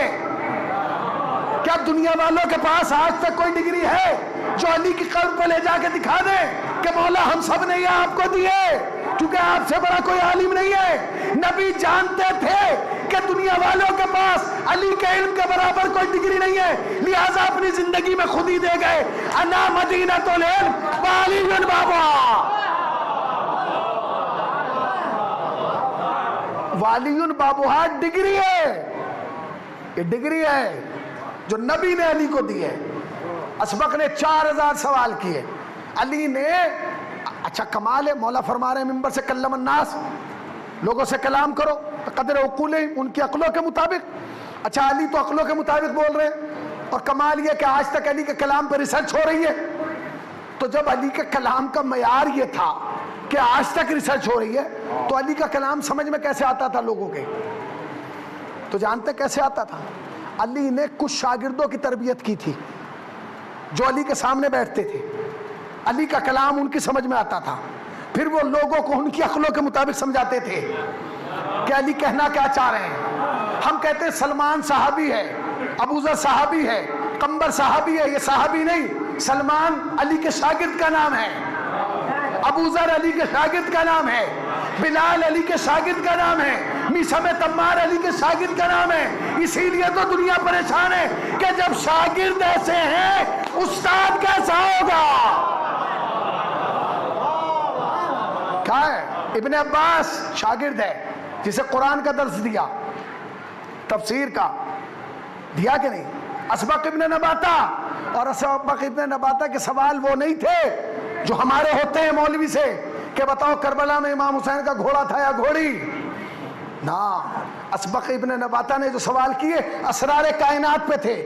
مولا یہ بتائیے زمین کا فرش کیسے بچھایا گیا، آسمان کا شامیانہ کیسے لٹکایا گیا، ستاروں کی قندیلیں کیسے روشن کی گئی، یہ سورج کیسے وقت میں نکلتا ہے اور کیسے ڈوب جاتا ہے؟ علی نے کہا اسبق بیٹھ میں تجھے بتاؤں گا، زمین سے غبار اٹھتا ہے، آسمان میں جا کے بادل بنتا ہے، ہوا اپنے دوست پہ لے کے آگے بڑھتی ہے، ایک منزل پہ جانے کے بعد بارش بنتا ہے، بارش بن کے زمین کے سینے پہ آتا ہے، جب زمین کے سینے پہ آتا ہے زمین سے پودا نکلتا ہے، پودا درخت بنتا ہے، درخت پہ کلیاں آتی ہیں، کلی پھول بنتے ہیں، پھولوں کے اندر اللہ پھر تخم پیدا کرتا ہے۔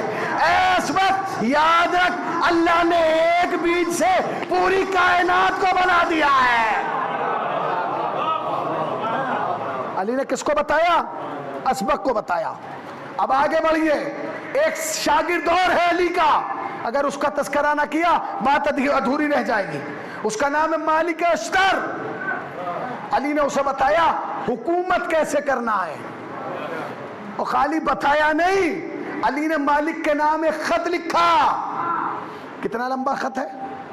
چھوٹا موٹا، ایک آدھ صفحے پہ، 44 صفحوں پہ خط ہے، 44 صفحے خط کے، علی لکھ رہے ہیں 44 صفحے۔ ارے بھائی مولانا 44 علی نے لکھ دیے، آپ کیوں بار بار ذکر کر رہے ہیں؟ بار بار اس لیے ذکر کر رہا ہوں کیونکہ ان 44 صفحوں میں کمال یہ تھا کہ علی نے ایک بھی آیت نہیں لکھی۔ وہ جو 44 صفحے علی نے لکھے اس میں ایک بھی آیت نہیں لکھی گئی، نہیں لکھی گئی۔ اتنا لمبا خط لکھ دیا بغیر آیت کے، لکھنے والا علی ناطق قرآن۔ لوگ بڑے پریشان تھے، علی نے اتنا لمبا خط لکھا، ایک بھی آیت نہیں لکھی، نہ ریفرنس دیا نہ حوالہ دیا، سیدھی سیدھی باتیں لکھ دی۔ لوگوں کی سمجھ میں نہیں آیا کہ اس کا اثر کیا ہوگا۔ اب سنیے، جب ایران کا انقلاب آیا اور امام خمینی نے حکومت قائم کی تو دنیا کے بڑے لیڈر امام خمینی کے پاس گئے۔ اس میں سے آپ کے ملک کا بھی ایک لیڈر تھا جو خاتون تھی، جس کا بڑا اقتدار تھا، وہ بھی گئی۔ اس نے یہی کہا کہ آپ انقلاب لے تو آئے، حکومت کیسے کریں گے؟ آپ کے پاس نصاب کہاں سے ہے؟ آپ کو پتہ کیسے ہے کہ حکومت چلانا کیسا ہے؟ امام نے کہا وہ خط لے کے آؤ۔ کہاں بیٹھے ہیں؟ وہ خط لے کے آؤ. وہ خط لایا گیا, اندرا گاندھی کو دیا گیا. اندرا گاندھی نے پورا خط پڑھا, ہاتھ جوڑ کے کہنے لگی کیا اجازت ہے یہ خط میں لے جاؤں؟ کہا لے جا. آج تک کوئی بھی حاکم آیت اللہ خامنہئی یا سیستانی کے پاس جاتا ہے, وہ خط اس کی زبان میں ترجمہ کر کے اسے دیا جاتا ہے. اب سمجھے اگر علی آیت لکھ دیتے کافروں کو خط کیسے دیا جاتا؟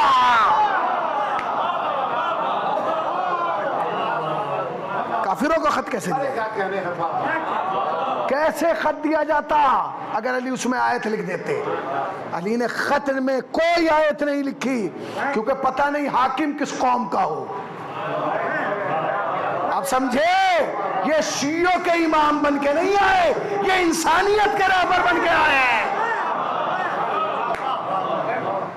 شیعوں کے امام نہیں ہیں, یہ انسانیت کے رہبر ہیں. امام نے بتایا حکومت کیسے کرنا ہے. اسبق ابن نباتہ کو بلایا, اے اسبق ادھر آؤ. اسبق آئے, رونے لگے. شاگرد تھا. کہ کیوں رو رہے ہو؟ کہ مولا اس لیے رو رہا ہوں, آپ جا رہے ہیں. کہ رونے کا وقت نہیں ہے, سوچنے کا وقت ہے. مولا کیا سوچوں؟ کہ رو مت, سوچ, مجھے دیکھ اور سوچ. کہ مولا کیا سوچوں؟ کہ یہ سوچ جب علی جیسا اس دنیا میں نہ رہا. اللہ اکبر, اللہ اکبر. جب علی جیسا نہ رہا, کسی اور کی حیثیت کیا ہے؟ اس کے بعد کہا اسبق میرا ایک کام کرو گے؟ کہاں؟ روئیے نہیں, میں بھی باب فضائل میں ہوں. ایک کام کرو گے؟ علی کے بیٹے موجود ہیں, عباس ہیں, محمد حنفیہ ہیں, حسن ہیں, حسین ہیں, جعفر ہیں, سب کھڑے ہوئے ہیں, 18 بیٹے. میرا ایک کام کرو گے؟ ہاں مولا بتائیے. کہ گھر کے باہر جاؤ اور یہ جو مجمع کھڑا ہے ان سب سے کہو کہ علی آخری بار کہہ رہے ہیں سلونی. مجلس تو ختم ہو گئی. میں تمہیں بتا رہا ہوں کہ علی کتنا علم دوست تھے. آخری بار سر پہ ضربت لگ چکی ہے, خون بہ چکا ہے, حکیم نے جواب دے دیا ہے, چند منٹوں سیکنڈوں کا معاملہ ہے. اب علی اللہ سے ملاقات کر رہے ہیں, قیامت تک کے لیے علی پردے میں جانے والے ہیں. اب کہہ رہے ہیں جاؤ کہو سلونی. کوئی وقت ہے؟ وقت ہے نہیں. مولا اگر یہ دعویٰ کرنا تھا اس وقت کرتے جب 1 ہفتہ تھا, 1 مہینہ پہلے کرتے, بھائی 2-4 ہفتے پہلے کر دیتے, 2-4 دن پہلے کر دیتے. آخری لمحہ ہے, آپ کے سر پہ ضربت لگ رہی ہے, آپ کیا کرنا چاہتے ہیں؟ علی نے کہا میں تاریخ بنوانا چاہتا ہوں, میں تاریخ لکھوا رہا ہوں, تاریخ. مولا اس تاریخ سے کیا ہوگا؟ اب تو آپ دنیا سے جائے رہے. کہ نہیں, میرا یہ دعویٰ نبی کی عزت بچائے گا. نہیں سمجھے, جو بستر مرگ تک نبی کا خیال رکھے. ذرا جاگیے, بڑا قیمتی جملہ کہہ رہا ہوں, یہ میرا دعویٰ نبی کی آبرو بچا لے گا.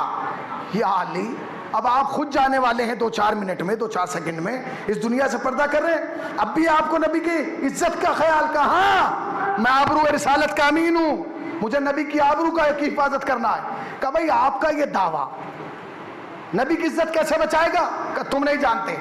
آج میں یہ دعویٰ کرا رہا ہوں, اسے تاریخ لکھے گی اور لکھے گی کہ نبی کے وسیع نے ضربت کے بعد دعویٰ کیا, زہر پھیلنے کے بعد دعویٰ کیا, سر کے 2 ٹکڑے ہونے کے بعد دعویٰ کیا. تو میں نے کہا مولا پھر اس سے عزت کیسے بچے گی؟ کہ جب تاریخ لکھنے والا لکھے کہ محمد کے وسیع نے ضربت کے بعد دعویٰ کیا, تم گریبان پکڑ کے پوچھنا او عقل کے اندھے اتنا تو بتا, جب ضربت کے بعد وسیع کا دماغ خراب نہیں ہوا, بخار میں نبی کا دماغ خراب کیسے ہونا؟ ہو گئی مجلس.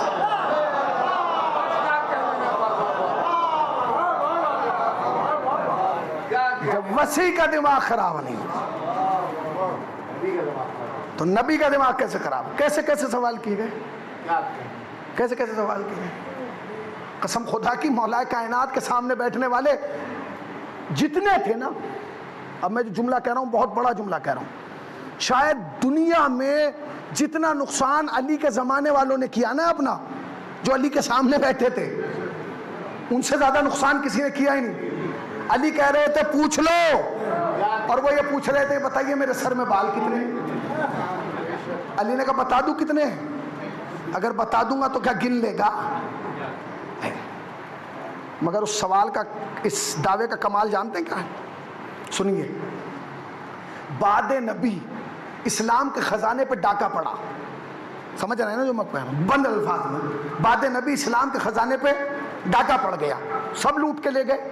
حد تو یہ ہے کہ منصب بھی لوٹ گئے, حد یہ ہے کہ القاب بھی لوٹ گئے. یہ وجہ تھی کہ نبی کے بعد جب کوئی مدینے کی گلی سے نکلتا تھا ایک ٹوپی پہن کے نکلتا تھا, اس پہ لکھا ہوتا تھا سیف الاسلام, شیخ الاسلام, امیر المومنین, خلیفۃ المسلمین, صدیق اعظم, فاروق اعظم. ساری ٹوپیاں چرا لی گئیں, سب اوڑے گھوم رہے تھے.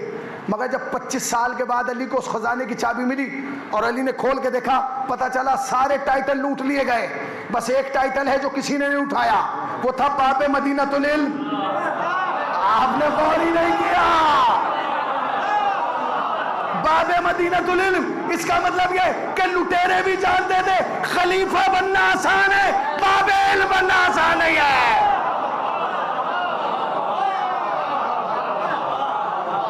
خلیفہ بننا آسان ہے.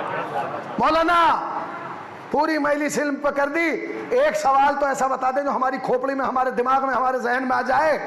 بتاؤ کتنی ترقی کر لی دنیا نے, اتنی ترقی کر لی, اتنا سا خون دیجئے ایک قطرہ, شوگر بتائے گا, یہ بتائے گا جسم میں کیا کم ہو رہا ہے, کیا یہ سب بتائے گا, بتائے گا. آج اتنی ترقی ہے, آپ بتائیے وہ بتا دے گا کڈنی کیسی ہے اور یہ کیسا ہے اور لیور کیسا, ہارٹ کیسا ہے. مگر اتنی ترقی کرنے کے بعد بھی آج تک سائنس نے ایک مشین نہیں بنائی. وہ مشین جانتے کیسی, وہ ایسی ہے کہ اس کے اوپر آپ پانی کا قطرہ رکھیں, پانی کا ذائقہ بتا دے. بنائی کوئی؟ پانی کی کیفیت بتا دے گا, یہ گھٹ رہا ہے, یہ بڑھ رہا ہے, یہ پیو گے تو زہر ہے, اس کے اندر کیٹانو جراثیم بڑھ گئے, اس کے اندر گھٹ گئے. ذائقہ نہیں بتائے گا. اب نبی کے بعد لوگ تو بیٹھ گئے تخت پہ چڑھ کے, بیٹھ گئے. علی اپنے گھر میں آ کے بوری پہ بیٹھ گئے, علی بوری پہ بیٹھ گئے. ایک یہودی آ گیا, مدینے میں آ گیا, اس نے کہا محمد سے ملنا ہے. انہوں نے کہا وہ تو چلے گئے. کہا کس سے ملوں؟ کہا جو محمد کے بعد آئے ہیں. کہا کون؟ کہا وہ جو تخت پہ بیٹھے ہیں. جاؤ. دربار میں آ گئے, وہ سامنے بیٹھے تھے. انہوں نے کہا محمد کے بعد کون؟ اس نے کہا ہم سے پوچھ رہا ہے کون, ہم سے پوچھ رہا ہے, پوری زندگی ہم نے یہی تو زحمت کی ہے کہ اس سوال کا جواب ڈھونڈنے کہ محمد کے بعد کون. اس نے کہا کون؟ اس نے کہا ہم ہیں. اس نے کہا اچھا آپ نبی کے بعد ہیں؟ کہاں؟ کہا ایک سوال کروں گا. کہا پھر سوال کے جواب میں مجھے کیا ملے گا؟ ذہن دیکھ لیا آپ نے, سوال کے جواب میں مجھے کیا ملے گا؟ تمہیں کیا ملتا ہے, یہاں بھی لعنت ہے وہاں بھی. اس نے کہا پورا خاندان لایا ہوں, اگر سوال کا جواب دے دے گا سب مسلمان ہو جائیں گے. اس نے کہا جتنے پہلے ہوئے ہیں ہم انہی سے پریشان ہیں, تو انہیں اور بڑھا رہا ہے, پر پوچھ سوال. اس نے سوال کیا. جب اس نے سوال کیا, بدلے میں انہوں نے جواب نہیں دیا, انہوں نے ایک اور سوال کر لیا. اپنے جواب, اس کو جواب نہیں دیا, خود ایک سوال کر لیا, اور اس جواب کے بعد اپنے نوکروں سے کہا اسے اٹھاؤ باہر پھینک دو. لوگوں نے اس یہودی کو اٹھایا, باہر پھینک دیا. جب باہر پھینکا اور وہ دربار کے دروازے پہ گرا تو اس کا ایک ہاتھ زمین پہ تھا, ایک ہاتھ دربار کی طرف تھا. اس نے تخت کی طرف بیٹھنے والے کی طرف دیکھ کے کہا او تخت پہ بیٹھنے والے, اگر تو نے کم سے کم محمد سے علم نہیں لیا تھا, اخلاق تو لے لیتا. کہاں بیٹھے ہیں آپ, ذرا جاگیے بھائی. علم نہیں لیا, اخلاق تو لے لیتا. کس نے بٹھایا اسے؟ بد اخلاق, لا علم. کون ہے؟ اتنی دیر میں سلمان پہنچ گئے. انہوں نے کہا السلام علیکم. کہنے لگے آپ کون؟ کہنے لگے میں سلمان. کہنے لگے یہاں کیسے؟ کہنے لگے خود نہیں آیا ہوں, انہوں نے پھینکا ہے. کہا کیا ہوا؟ کہ ایک سوال لے کے آیا تھا, جواب دیا نہیں, یہاں پھینک دیا. اس نے کہا چلو ہم لے کے چلتے ہیں, وہاں ہر سوال کا جواب ملے گا. لے آئے. ایک بوسیدہ دروازہ, اس پہ ایک ٹاٹ کا پردہ, اس میں بھی پیبند. کہا کون؟ کا جواب وہ دے گا جو اندر بیٹھا ہے. اس نے سلمان کا منہ دیکھ کے کہا کمال ہے, جو دربار میں تخت پہ بیٹھا تھا وہ جواب نہیں دے پایا, یہ ٹاٹ پہ بیٹھنے والا جواب دے گا. بس اندر سے آواز آئی سلمان فلاں ابن فلاں کو اندر بھیج دے. اور جیسے ہی کہا نا فلاں ابن فلاں کو بھیج دے, سلمان سے پوچھ کے کہتا ہے چہرے کو دیکھ کے کہتا ہے اس اندر والے کو میرا نام کس نے بتایا؟ آئے ہائے, اس اندر والے کو میرا نام کس نے بتایا؟ سلمان نے کہا ابھی تو میں نے بھی نہیں پوچھا. ابھی تو میں نے بھی نہیں پوچھا کب اندر سے آواز آئی سلمان اس سے کہہ دے خالی نام نہیں جانتے، اس کی ننیحال بھی جانتے ہیں، ددیال بھی جانتے ہیں، حسب بھی جانتے ہیں، نسب بھی جانتے ہیں، خاندان بھی جانتے ہیں، یہ بھی جانتے ہیں کہاں سے آیا ہے، یہ بھی جانتے ہیں کہاں جائے گا، یہ بھی جانتے ہیں رات کیا کھایا تھا، یہ بھی جانتے ہیں اب کیا کھائے گا، یہ بھی جانتے ہیں کس سواری پہ آیا تھا، یہ بھی جانتے ہیں کس سواری پہ جائے گا، یہ بھی جانتے ہیں سواری نر تھی یا مادہ، یہ بھی جانتے ہیں سواری جو بچہ دے گی وہ نر ہوگی یا مادہ۔ اندر بھیج۔ سلمان نے اندر جاؤ، پردہ ہٹایا، سامنے آ گیا، سامنے والا بوریوں پہ بیٹھا ہے، آپ کی تعریف۔ علی نے کہا زمین پہ بیٹھا ہوں، پھر بھی پوچھا کہ کون؟ کہ مجھے ابو تراب کہتے ہیں۔ نہیں بیٹھے، نہیں پہنچے، مجھے ابو تراب کہتے ہیں۔ یاد رکھنا رام کا ونشج ہونا اور ہے، ابو تراب کی نسل ہونا اور ہے۔ مجھے ابو تراب کہتے ہیں۔ بتا کیا بات ہے؟ کہ بہت دور سے آیا ہوں، کہ سب جانتا ہوں۔ کہ جو واقعہ ہوا سلمان کے سامنے ہوا؟ کہ نہیں۔ کہ بتا ہوا کیا؟ کہ میں بہت دور سے آیا تھا یہ سوچ کے کہ نبی سے ایک سوال کروں گا، نبی جواب دیں گے تو خاندان کے ساتھ مسلمان ہو جاؤں گا۔ کہ پھر کہ میں نے آ کے ان سے معلوم کیا کہ یہاں نبی کے بعد کون ہے؟ انہوں نے کہا یہ۔ کہ تو پھر کہ شکل دیکھا یقین نہیں ہوا، مگر جب لوگ کہہ رہے تھے ہیں تو مان لو۔ کمال ہے آپ نے غور نہیں کیا۔ بھیا یہ سماج کا مزاج ہوتا ہے، کسی کو بھی لا کے ممبر پر بٹھا دیتے ہیں، مگر جب وہ بولتا ہے تو چند لمحوں میں پتہ چل جاتا ہے عالم بول رہا ہے یا جاہل بول رہا ہے۔ یہ مزاج ہے۔ کہ پھر کہ میں نے سوال کیا، انہوں نے مجھ سے سوال کر لیا، میری بات کا جواب نہیں دیا، مجھے باہر پھینکوا دیا۔ علی نے کہا سوال بتا دے کیا کیا؟ کہ وہی آپ سے کروں گا۔ کہ کیا؟ کہ میرا سوال یہ بتائیے کہ پانی میں کس چیز کا ذائقہ ہے؟ نہ پانی میٹھا ہے، نہ کڑوا ہے، نہ شیرین ہے، نہ بس ذائقہ ہے، نہ پیو تو سکون نہیں۔ تو علی نے کہا اچھا کہاں؟ کہ ان سے کیا سوال کیا تھا؟ کہ یہی میں نے پوچھا تھا حضور آپ تخت نبوت پہ بیٹھے ہیں، رسول اللہ کے جانشین ہیں، یہ بتائیے کہ پانی کا ذائقہ کیا ہے؟ کہ تو انہوں نے جواب دیا؟ کہ جی نہیں، انہوں نے جواب نہیں دیا۔ کہ پھر کہ انہوں نے الٹا مجھ سے سوال کیا، یہ بتا آپ کی عمر کیا ہے؟ کیا ہے تمہاری عمر؟ حضور میں نے بتایا کہ میں 60 سال کا ہوں مثلا۔ تو کہنے لگے پھر؟ کہ انہیں غصہ آ گیا، کہنے لگے بدتمیز بدعقل، 60 سال کا ہو گیا، میں تو 55 کا ہوں، جب تجھے 60 میں نہیں پتا چلا مجھے 55 میں کیسے پتا چلے گا؟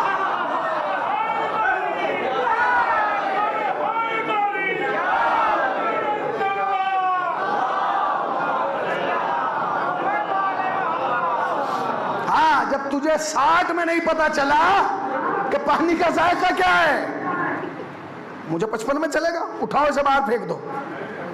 تو مولانا نے کہا اگر میں پانی کا ذائقہ بتا دوں تو کیا مسلمان ہو جائے گا؟ اس نے کہا آپ ذائقہ بتائیں نہ بتائیں میں تو مسلمان ہو گیا۔ کہاں بیٹھے ہیں؟ کہ آپ ذائقہ بتائیں نہ بتائیں میں مسلمان ہو گیا۔ علی نے کہا نہیں پھر بھی جواب سن لے۔ اللہ اکبر۔ شیعو یہ جواب نہ علی سے پہلے کسی نے دیا نہ علی کے بعد دیا۔ کہنے لگا مولا یہ بتا دیجئے پانی میں کس چیز کا ذائقہ ہے؟ مسکرائے اور سلمان کی طرف دیکھ کے کہنے لگے سلمان اسے بتا دو کہ پانی میں حیات کا مزہ ہے۔ ارے کہاں بیٹھے ہیں آپ؟ پانی میں زندگی کا ذائقہ ہے۔ پھر سن لیجیے حاسم بھائی جملہ، کہاں سے لاؤ گے ایسا خاندان؟ اگر دادا نہ ہوتا تو زندگی کا مزہ نہ پتا چلتا، پوتا نہ ہوتا تو موت کا ذائقہ نہ پتا چلتا۔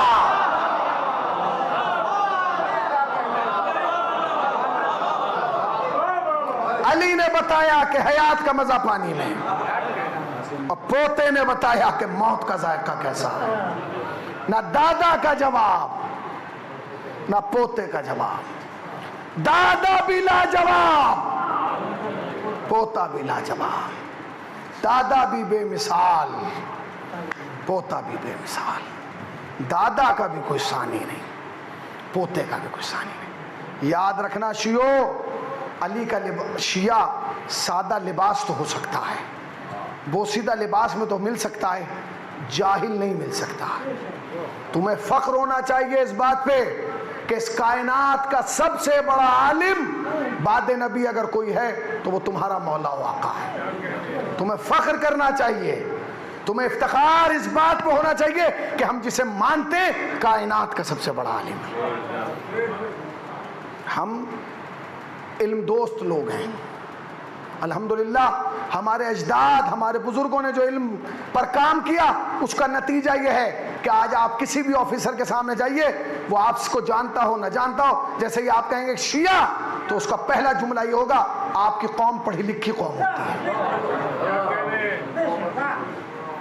یہ کہاں سے آیا؟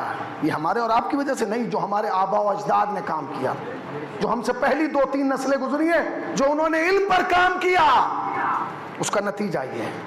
علی کو جاہل شیعہ پسند نہیں ہے، علی کا دل کا ارمان ہی ہے میں جتنا بڑا عالم تھا مجھ سے کسی نے پوچھا نہیں، میں جتنا بڑا سقی تھا مجھ سے اتنا کسی نے مانگا نہیں۔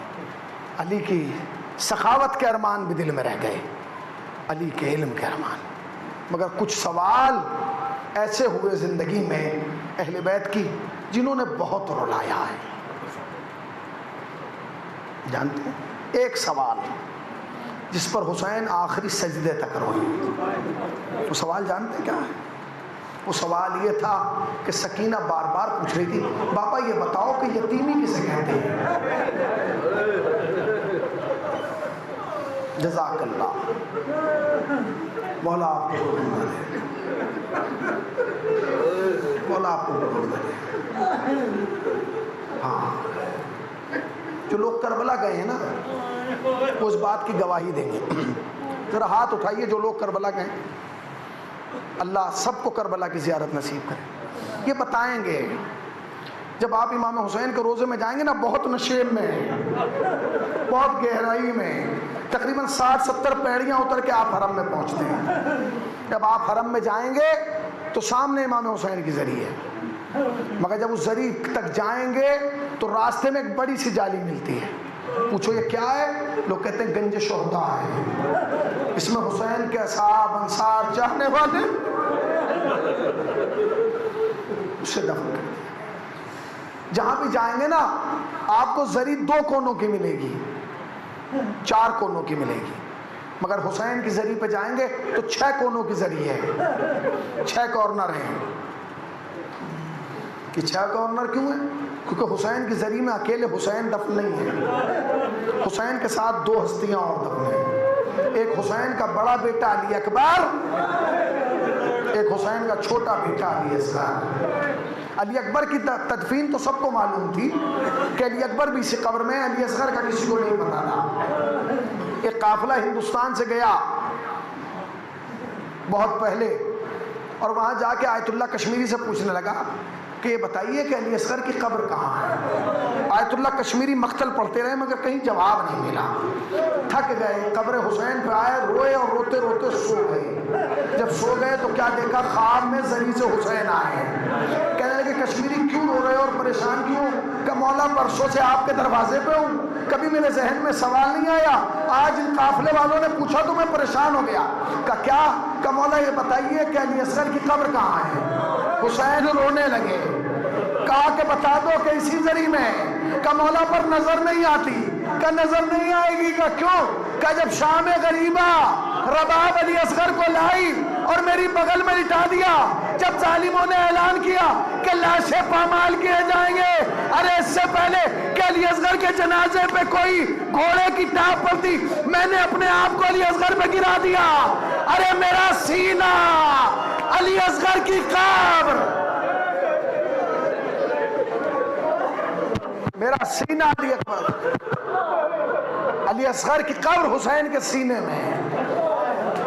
پہلی قبر کس کی ہے؟ پہلی زری شہدائے کربلا۔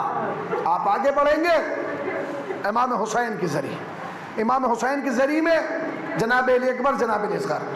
آگے بڑھیں گے، جب موڑیں گے امام حسین کی زری سے سیدھا دیکھیں گے تو کونے میں قبر ہے، وہ قبر ہے حبیب ابن مظاہر کی۔ دوستی سمجھے حسین کے کتنے قریب تھے، زندگی میں بھی قریب رہے، روزے میں بھی قریب ہیں۔ روایات میں ملتا ہے کہ جو انسان کربلا جانا چاہتا ہے نا، وہ اگر دعا کرے حبیب سے کبھی رد نہیں ہوتی، اور جو چاہتا ہے کہ دوبارہ جائے وہ جائے اور قبر حبیب پر اپنا نام لکھ کے آئے کہ مولا مجھے دوبارہ بلائیے۔ اس کے بعد جائیں گے تو ابراہیم ناجی کی قبر ہے اسی میں، ہاں، مگر جب آپ باہر آئیں گے نا، باہر جب صحن کی طرف آئیں گے تو کونے میں ایک جالی لگی ہوئی ہے، جتنی جالیوں میں آپ دیکھیں گے کسی میں آپ کو لال رنگ کا بلب نظر نہیں آئے گا، مگر جب اس چھوٹی سی زری میں آ کے اس زری کے اندر کچھ نہیں ہے، ایک لال رنگ کا بلب ہے۔ سب سے زیادہ آپ کو لوگ وہیں روتے ہوئے ملیں گے۔ جب آپ پوچھیں گے یہ کیا ہے تو آپ کو جواب ملے گا یہ حسین کی قتل گاہ ہے۔ شاید تم تھک گئے ہو، میں تو مصائب پڑھ چکا ہوں، یہ حسین کی قتل گاہ ہے، یہاں حسین کو قتل کیا گیا ہے۔ اس قتل گاہ سے اور حسین جہاں اترے ہیں اس جگہ میں 70 قدم کا فاصلہ ہے۔ تو میں نے مصائب پڑھ دیے، تم نے سن لی، 1 منٹ بس اور مصائب تمام۔ جہاں حسین قتل کیے گئے ہیں اس جگہ میں اور جہاں حسین گھوڑے سے اترے ہیں اس جگہ میں 70 قدم کا فاصلہ ہے۔ جہاں حسین اترے تھے وہ جگہ نشیم میں ہے، یعنی جہاں امام حسین دفن ہے وہی وہ جگہ تھی جہاں حسین گھوڑے سے اترے تھے۔ تو حسین اترے تو نشیم میں تھے، یہاں تک کیسے آئے؟ میر انیس کہتے ہیں 1900 ہے زخم تنے چاک چاک پر، یعنی 1900 زخم حسین کے جسم پر تھے۔ حسین جب گھوڑے سے آئے تو زمین پہ نہیں آئے، تیروں کے آسمان پر آئے۔ تو حسین میں تو چلنے کی طاقت نہیں تھی، پھر حسین نے 70 قدم کا فاصلہ کیسے طے کیا؟ میں بڑا پریشان تھا، میں بڑا سوچتا تھا، مگر اب کہ جب میں گیا تو میں نے ایک عالم دین سے پکڑ کے پوچھا کہ حسین اترے تو وہاں تھے، یہاں تک کیسے آئے؟ اس نے سر سے امامہ اتارا اور اتار کے کہا سید آؤ، حسین اترے تو وہاں تھے، مگر شبر کمینے نے حسین کی زلفیں پکڑ کر کھینچنا شروع کیا، ادھر کے تیر ادھر، ادھر کے تیر ادھر، فاطمہ کا لال دشت کربلا عرض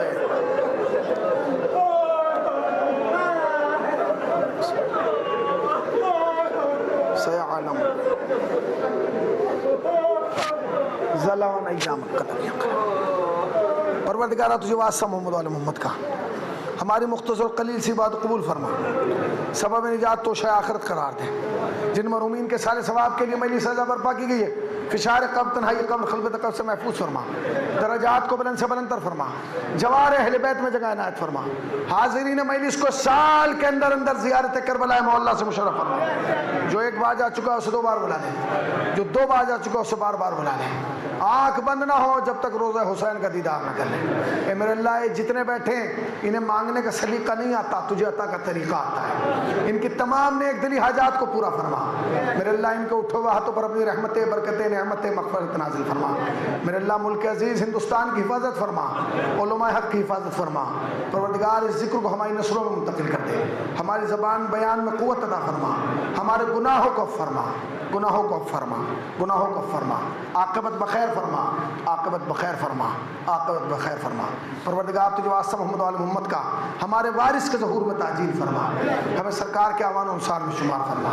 حضرات 1 مرتبہ سورہ الحمد اور 3 مرتبہ سورہ اخلاص کی تلاوت فرما کر تمام مرحومین کی روح کو شاد فرمائے۔